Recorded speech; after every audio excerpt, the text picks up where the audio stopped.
Hey. Good afternoon, everyone. Happy Wednesday. Happy hump day. We continue to have to remind ourselves what day it is.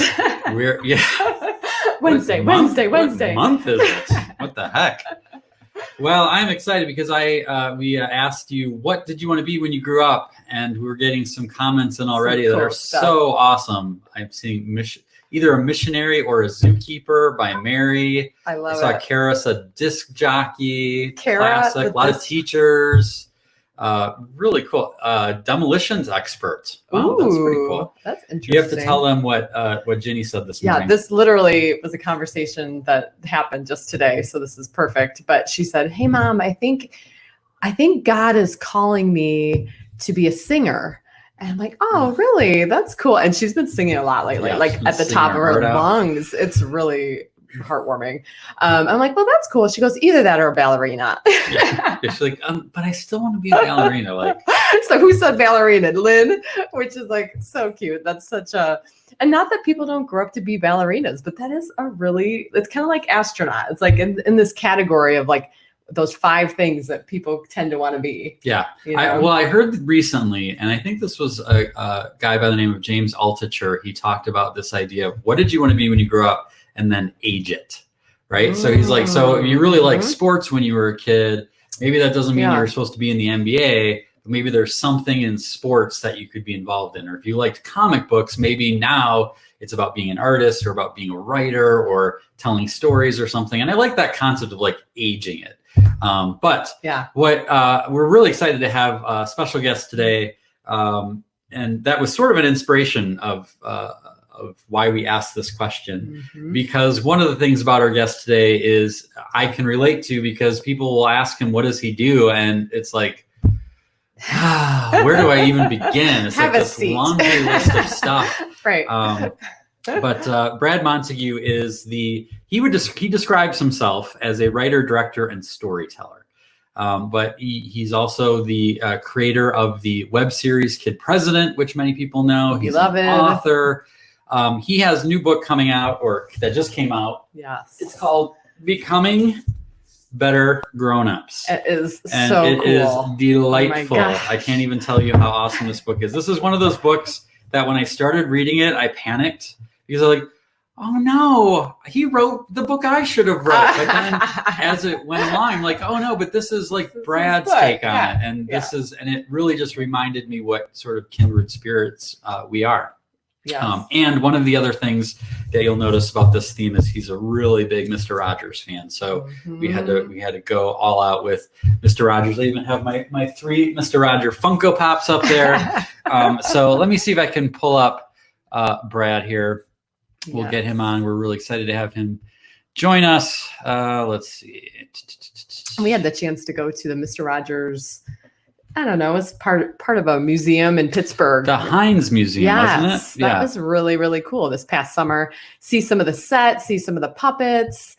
They had the Owl's Tree, which was super rad. Like, is this real? Is this real? And it really, I mean, they said it was. It looked pretty real. So it was magical. It was super magical. It was pretty special. All right. Well, we're calling him up. Hopefully he'll get up here. All right. Thanks for everybody for being here today. Hey, Brad. Good to see you. Hello. How are you? Thanks for being here. Hey, can you hear me okay? I can't hear you. I can hear you. We can hear you, but you can't hear us. I will keep talking so you can see if it starts working a little bit. Is that any better? It does. I love technology. I like his little icon. Hey, Brad, can you hear us? Yes. Yes. We're doing it now. Thank you so much. Persistence, right? Yeah. Oh, you guys look great. Thank you. Got some nice people watching. This is the best. Oh, well, we're glad you can join us. We're glad that the technology finally worked out. I suck at technology, so it's like I always get this panic of like, I don't know how to help you. No. So, this is great. Thanks for being here. Thanks for the invite. Yeah, I had a whole book tour planned, and it's been a constant pivot. And so I wasn't prepared for moments like this. So thank you for your patience. I can't imagine what that would be like. And I actually want to talk to you about that in a second. But dude, this is amazing. So cool. This is it's gorgeous. good. It's so gorgeous. good. And I see your illustrations just from your Instagram and stuff. And I'm like, look, it's filled with them. This is, I mean, I don't know if you heard me when we were before we came on, but I started reading it and I was like panicked because I was like, oh my gosh, this is the book I wanted to write. And then I realized it was your take, and I was like, oh, this is just like a sign that we're sort of like kindred spirits here. But thank you for saying that. Yeah, there's Ann Patchett who has a bookstore in Nashville called Parnassus Books. A brilliant writer. One of her words of advice to writers is always write the book that's missing. And I think what you find is anytime if you find a book that's like kind of close to what was in your heart or whatever, you'll always find that, they're on the theme I like, but the thumbprints of what I would share are not there. And I'd say that's of course true with you. There's a hole on many bookshelves that doesn't have the book that you would write. So yes, we need the book you would write. Well, thank you. I gotta say, I know that we share a thing where when people ask you what you do, and it's like, how do I explain like the list of things? But I think as I was reading this book, I'm like, he's sort of like Indiana Jones mixed with Mr. Rogers mixed with a professional doodler. If that could be a thing. That you're in my head. That's what I want to be. The Indiana Jones part is like just the little adventures you go on, but also the sort of archaeological part, because I feel like childhood is this thing that we all have experienced, but yet somehow as we get older, it feels like mysterious to us, like we don't remember it. And you did this listening tour that was sort of the core of this book. And you went kind of like an archaeologist, an anthropologist being like, okay, what do we need to learn from these kids? What do they have to tell us? And I just loved the feeling that you just uncovered all of these truths directly from the source and have brought them back to us grown up. So can you tell a little bit about your listening tour and what that was and how that came about? Yeah, well, I think a lot of times it feels like we all grow up and then we kind of go, okay, I got through that. Like, move on. Let's don't talk about that for a lot of reasons. Just, okay, it didn't happen. and I have been fascinated by what happens whenever you're with somebody, anybody, and you bring up, the question of tell me about your favorite childhood memory, or who is somebody that meant a lot to you. And their demeanor changes, the physicality of how they sit and move changes. Their eyes will light up or they'll get heavy, or you can tell so much about who we are by where we've been. And I found that when I started this web series called Kid President, and I had been making things for a long time. I'd been working in news. I was making stories. I had worked in TV. And then I just was making this little web series. It's like 2 minutes every week. And it's with a kid. And he's my little brother. And I was having to write things every week that was from a child's perspective and inviting people to listen to kids. And then I started being in classrooms more. And I just found myself back in that space of remembering so much of what I'd forgotten of what it was like to be a kid. And when Kid President ended and Robbie went back to school and returned to civilian life, and then I was working on all these other projects, but I was still just fascinated by childhood and children. And I was also very depressed because a lot of the projects I was working on were failing and weren't coming through like I thought they should. And so the more I visited kids, the more I came to life. The more that I listened to them, the more I heard things that were healing me. And so it didn't start out as a book. It didn't start out as a project. It started out as a guy on the floor in his office, not knowing what the next move was. And then the more time I asked kids, so what is it like to be a grown-up? What could I do to be a better grown-up? The more I heard from them, the more I thought I absolutely have a responsibility to share this with people, because these kids were sharing it and kind of like, okay, now you promise you're going to tell people, like you're going to pass this on, right? You're going to let all the grownups know. And so that's like, I got to tell everybody. Oh, Yeah. That's heartwarming, and all like that creates so much emotion. Yeah, and I love that. I love you telling the story and being vulnerable with how you were feeling at the time, and how the kids called you on stuff.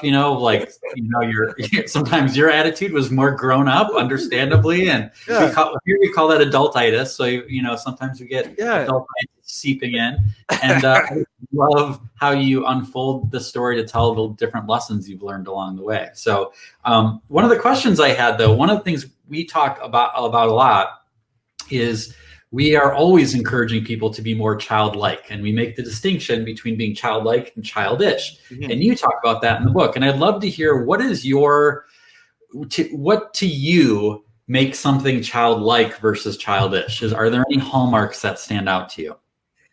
Yeah, I think one thing I want to be careful of is not to idealize children in a way where, because that's something that we can do, is sort of start to deify children and childhood and think, oh, they're perfect, and oh, kids, and then anybody who says that hasn't spent time with the kid recently and like had to be quarantined with them, and right.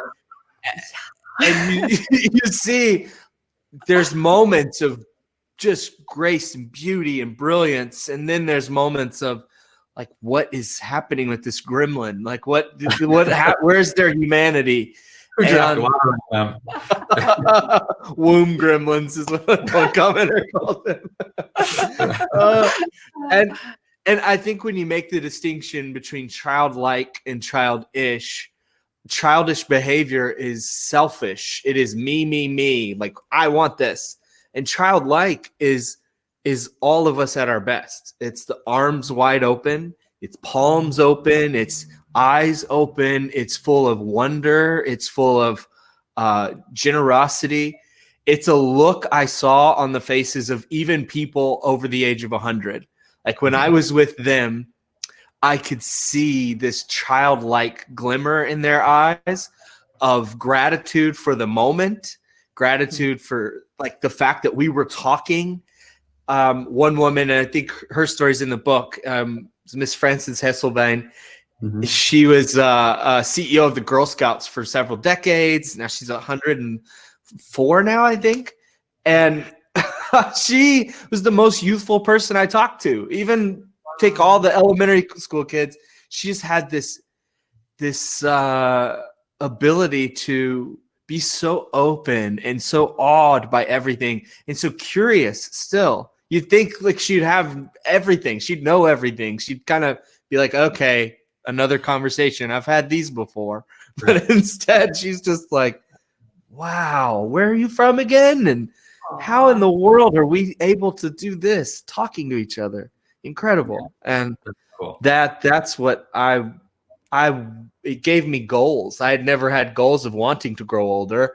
I was always trying not to grow, trying not to just being worried about what it would be like to get that age. Mm-hmm. And seeing her gave me goals. It was going, oh, you can do this well. Yeah. And you can do this in a way where at the end you still have this spark in your eyes, and any person you're with, you are approaching them with your arms open and you're just saying, wow, we're here together. Yeah, that's awesome. I love that. I like that idea of the selfishness versus the hands open. That's great. I got to say, you talked a lot about, the sort of inadequacy we feel as adults sometimes. So as you were telling your story and sharing what you're going through, I was reminded of one of my favorite quotes by Margaret Atwood, which said that everyone else my age is an adult and I am merely in disguise. And there's a sort of like I don't want to get found out. I don't know what I'm doing. And I feel like the older I get, that's actually pretty common for everyone. And especially now with this whole pandemic thing, I think it's really easy for us all to realize, like, I don't know what's going on. I've never done this before. I don't. So I'm like curious if you have any encouragement to someone who maybe is sitting there being like, I'm supposed to be an adult, but I don't have this figured out, and I'm getting found out, and all of that. Can you talk to that a little bit? Yeah, well, I love. I've loved the discovery. I mean, my friend Kyle Sheely, he describes. Yes, Kyle describes it as adulthood is like in cartoons when you have 3 kids on top of each other and there's a trench coat covering them and they're pretending. He's like, that's what I feel like. And I'm kind of like, that's what you look like sometimes. But that's like very good visual. Yeah. What it can feel like. And I think one encouraging thing for us all to know is that nobody else got the memo on how to do this. And there are moments in which you make it look easy, and there's moments in which we all can show that. But what a loss for humanity if you were to go through your whole life not realizing what an irreplaceable, rare person you are. And that it is okay for you not to have it all figured out, but it is not okay for you not to share what you do have figured out and what you are, and to just bumble through this with us, because we need you. Even in your any awkwardness you may have, any uncomfortable behavior, all of that, bring it all. We need everybody. That's awesome. I love that. I think it ties in to me the idea that I loved of the idea that parents, that there are parents who, and I can relate to this, they wish they were the parents they think their kids need. And you mentioned something about that. And then you also talked about how you and your wife, Christy, have this sort of guiding principle of be who you needed when you were younger. Mm-hmm. And I'd love to have you share that with our viewers, because I think that's such an important message. That was this helpful moment when we were trying to figure out what to do with our lives. Have you had that moment? No, not today. And we were having these conversations about like all the stuff we wish we had available to us when we were kids, all of the people we wished we could have had as guides or friends, and then talking about the people we did have, and then just deciding, okay, well, what if we could be what we needed when we were younger? What if that was what guided the ship? So we have a sign in our workshop. There's this amazing print studio called Old Try. They're from the South, and this beautiful sign, but it's this huge reminder that this is your mission. This is what we're about. And I found whenever we talk about that with people, it sparks something where they think about, oh yeah, I immediately know who I had when I was a kid. It was her, it was him. Or they'll tell me, I didn't have somebody, and here's who I wish I had. Mm-hmm. And usually you can see this correlation between that answer and what their purpose is, like what they're doing, what really rattles their bones to the point that they have to take action, because they feel it deeply, they know it deeply, and they are going to be it deeply. And so that has, I mean, when you see a teacher in a classroom who is rocking it, who's doing like the Michael Jordan of teaching, there they are, they'll tell you, oh yeah, I'm just copying what my teacher did. I want to be that, or they didn't have it. Yeah. That's interesting. Yeah. For anyone out there, if you guys have a question for Brad, we got a few more minutes with them. But if you have a question, there's a little button at the bottom that says ask a question. We'll try to get to them if we can. I wanted to ask you, this whole thing, I can't even imagine throwing your plans for this book tour and this launch and all. I'm sure all the plans you had went like up in smoke in a lot of ways. And this is sort of a weird question, but what are you loving about how things have turned out? Obviously, we don't love the death and the scariness and all the stuff, but like what, and maybe it's too soon, but like, what is something that's like, wow, like this is, I kind of like this, how this happened this way. Is there anything that comes to you yet? Well, we had all these events lined up, and I spent so much time by myself writing the book. You know, I did this tour and I talked to kids and did all that, but the actual writing took a couple of years, and the whole time I was thinking, it'll be worth it because you'll get to be with people again. There'll be a book tour. and the book tour, I even designed it where if we went to bookstores, it wasn't just going to be an author signing books. Like I wanted there to be a choir of elderly people and kids together. And so we did like a test event in September at this event called Story. And I had half of them were elderly people, half of them were kids, and this beautiful moment. And that couldn't happen now. And so there was this massive grief over what we lost in these events that were just falling apart. And yet now the book has been out for 2 weeks now, and I have experienced this alongside with my family because they are all home. And I'm not traveling, so I'm with them, you know, every night. And so there's that gift. But then there's also the fact that every interaction has had more meaning and significance than it might have had otherwise.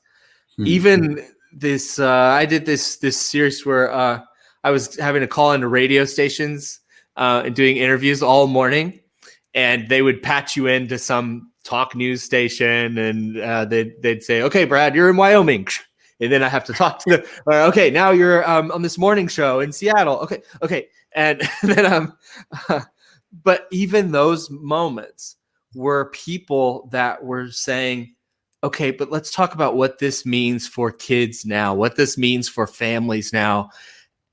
And when I wrote the book, I didn't anticipate it landing in the middle of a pandemic. I did anticipate it landing in hands with people, hoping that it would cause them to think about the way that we live and how we can take care of kids in our lives, whether we're parents or neighbors or aunts or uncles or fresh out of high school, that it would cause people to think about people younger.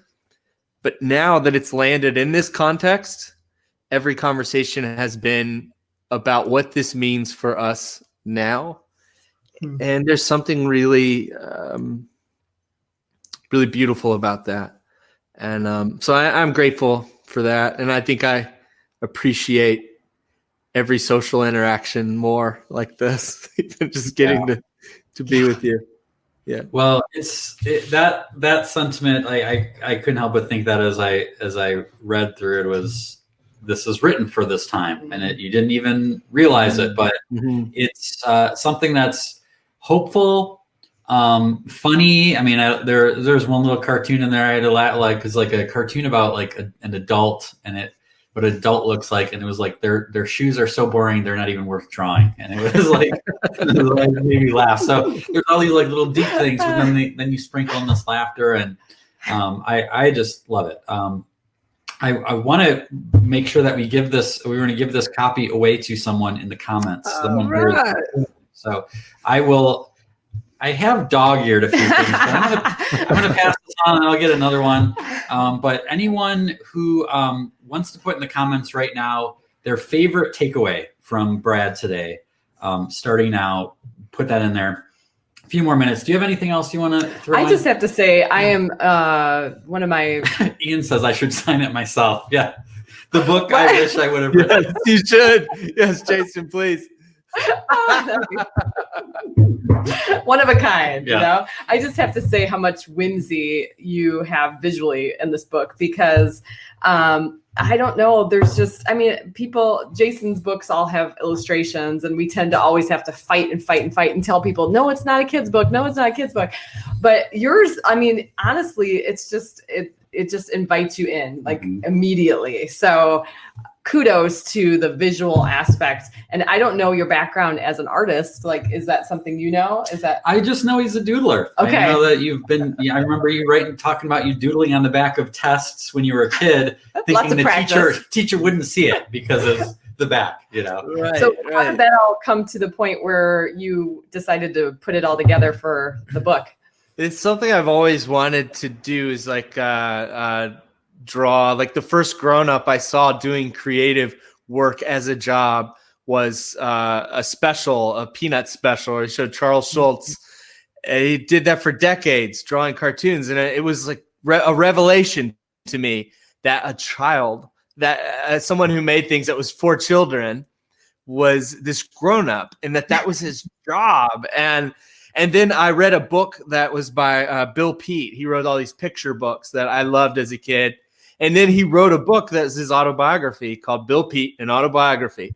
And it's illustrated like a kid's book, but it's his story. And so I checked it out from my library as a kid, and it's not for kids. Like, it's kind of got some stuff in it. It was eye-opening. And I thought that was so cool that this was this adult that had written this book, but he had pictures in it. But at the same time, like, my wife was an art major. She's a painter, photographer, far better than I will ever be. So I always tabled that, went, oh, she's the artist. I'm just whatever I am. And then there's Robert Frost talks about that a poem is a lump in the throat, that it's this thing that won't go away. You just have to say it. And I think the drawings came from, okay, I know that the people look kind of like potatoes, but I have to get this message out. I don't care what it looks like. And the drawing every day has been a healing thing for me. And then sharing those things has been helpful. And so being able to do it in a book form, I wanted the book itself to feel like it was a kid's book, but it was for adults. That same feeling I had when I was a kid and I held Bill Peet's book. I wanted an adult to feel, and it have this little texture to it. Like the book itself is like a board book. It's like a big a little golden book, but big. And those little hints that would bring you back to that posture of what it was like when you were younger, when you were your most childlike. Yeah. Mission accomplished. Great job. I'm looking at, there's a lot of comments here. People got a lot out of this. Obviously the replay will bring even a lot more people that get to see this. The first one that caught my eye was Timothy. He said, be the person you needed. So Timothy, you are the winner of this book, and we will reach out to you after this. Everyone else just hit immediately, because it's a gem. The last question I had to ask, it's funny you just brought this up, but I wanted to ask you, have you ever seen a potato explode? Not yet. Still haven't. There's a kid who asked the best questions. Yeah. Have you ever seen a potato explode? I should. I was just looking at this thing. You can mail potatoes to people. Yeah, it is. So I've been making a list of things that you can do right now, and I was like thinking this would be a really fun time to mail potatoes to your friends. And then there's a website that will actually do this, which is kind of cool too. So I may mail some of my own potatoes, but it might have been a Shark Tank business. I remember seeing that somewhere. Yeah. That's mind-blowing. But for people who are wondering where that came from, as I was reading this and Brad was writing, like, kids ask so much better questions than grown-ups do. And like one of them asked, have you ever seen a potato explode? And I was like, that is an interesting question, but he didn't answer it. I'm like, I don't know. And now I'm curious. So I had to ask. Yeah, that's one of the things that, when we were doing Kid President, and I would craft these questions and then talk with Robbie and find out what he thought was curious. But then he would also go off script and ask questions. And I loved how nervous that would make people. Like the head of the UN, we're in the UN building in his office, and he was terrified to film because he's like, I've done a lot, but this kid's 10 years old. What's he going to say? And I was like, I wish I could tell you. I don't know. The joy of it, right? But buckle in, buddy. Yeah, just buckle in. Here we go. And just ask the questions. Yeah. Awesome. Well, Brad, thanks again for taking the time to be with us and to fight through the technology challenges. Obviously, this book is available everywhere, Amazon, bookstores when they open up back again. Let people know where they can find you, and is there anything else that you want to share with people? Yeah, you can find me at Brad Montague on Instagram, where I'm doing experiments regularly. One of them right now is we have an 800 number people can call. That's the Health Hero Hotline. It's 877-226-4376. That's backwards, but this is a number you can call and leave an encouraging message. And it's going to be going out to healthcare workers. There's hospitals that have break rooms where they pipe these in. There's healthcare workers that are downloading and listening to these on their way to the hospital. There's a lot. So we want to get thousands of these encouraging messages. Kids can leave them, adults, families, everybody. But yeah. That is so cool. I was telling Kim beforehand, it's funny you brought up Kyle Sheely, because I said he reminds me of Kyle in that he just comes up with ideas and then just does them, like Kyle does with the cardboard stuff, just like random things. Don't stop believing with everyone that I speak to. And we actually ran his marathon. I don't know if you know about Kyle Sheely's marathon way back the fake marathon. Yeah, we did that. Everybody got numbers and took pictures of themselves. It was all fake. But yeah, I as I was reading, I'm like, man, I'm just gonna do this project, and I'm just gonna smuggle art into the Guggenheim and do this. So just keep doing what you're doing, Brad. You are a gift to the world, and I appreciate that you are always quick to remind people that they are also a gift to the world. So that is something that you definitely share with Mr. Rogers that I think we need now more than ever. So thank you for being you. Thank you for being here. Thank you for doing what you do, and keep up the amazing work. Well, thank you. It's so good to see you and everything that you're both doing. It's really adding a lot of beauty to the world. Thanks, cool. Brad. Thanks, Brad. We'll talk to you later. See ya. How cool was that, You're right? a cool guy. I know. Awesome. This could have been a 3-hour interview. Yes, I was thinking like, well, we had the technical issue, so we can go a little longer, right? Like it still doesn't count, right? So it's great to see everyone chiming in how much they needed this. Timothy, like I said, we will get back to you about this book. We'll get this in your hands. It's called Becoming Better Grownups, Rediscovering What Matters and Remembering How to Fly. It's such a great book. I'm so happy to have read it. When he said about the golden book, it really does, like, it's hard for you guys to see this, but it feels like a board book, the texture of it. And there is something about holding a book. I mean, for all the Kindles out there and iPads with the ebooks and all this kind of stuff, it's just really got this texture to it that I think is just very retro. Yeah, it's a very unusual thing. And I was curious about like, wow, this cover is really different. And hearing him say that now makes perfect sense. Yeah. So, cool. Okay, well, it was a good one. I'm glad it worked out. We've been tinkering along here with this show, mixing up different things. I hope you guys are enjoying what we're doing here. I wanted to remind everyone that if you liked this show, go to escapeadulthood.com/coffee. And that is the best way to sign up for updates about what's happening with the show, because we have some changes coming. We're, like I said, we've been tinkering around, trying new things. Finally got my camera to work. So I think hopefully this is coming through clearer than ever. But definitely if you're interested in coming along with this journey with us, sign up there.